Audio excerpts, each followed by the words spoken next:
હાલ એક મહત્વના સમાચાર સામે આવી રહ્યા છે। દાહોદથી લીંબડી નગરના મહાદેવ મંદિર આગળ બકરીનું કાપેલ મોઢું મળ્યું। લીંબડીમાં ગોધરા રોડ પર આવેલ મહાદેવ મંદિર આગળ બકરીનું મોઢું નાખી જતા અજાણ્યા ઈસમો મંદિર આગળ કટિંગ કરેલ બકરીનું મોઢું મળી આવતા હિન્દુ સમાજમાં રોષ।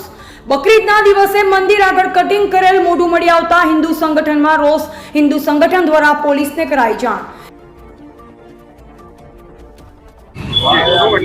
આજે સવારે અમને 9 વાગે જાણકારી મળી કે ગોધરા રોડ ઉપર મહાદેવજી મંદિર આવેલું છે, ત્યાં આગળ કોઈ અજાણ્યા ઇસમો દ્વારા શાંતિ ડોળવાનો પ્રયાસ થયો એવું જ કહેવાય કે મંદિરની સીડી આગળ મૃત બકરાનું માથું નાખી ગયા, બરાબર।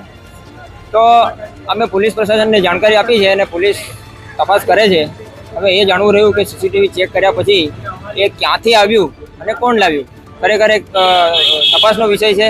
અને આજે આપણે દેખી રહ્યા છે કે દેશની અંદર અલગ અલગ રાજ્યોની અંદર જે ઘટનાઓ બની રહી છે કે શાંતિના માહોલમાં શાંતિ ડોળવાનો પ્રયાસ થઈ રહ્યો છે કે એવા અસામાજિક તત્વોને પોલીસ પ્રશાસને પકડવા જોઈએ અને એમની ઉપર કાર્યવાહી કરવી જોઈએ। અને દરેક વખતે હિન્દુ આસ્થાને ઠેસ પહોંચાડવામાં આવે છે, આવું ના બનવું જોઈએ અને હિન્દુ સમાજમાં રોષની લાગણી છે।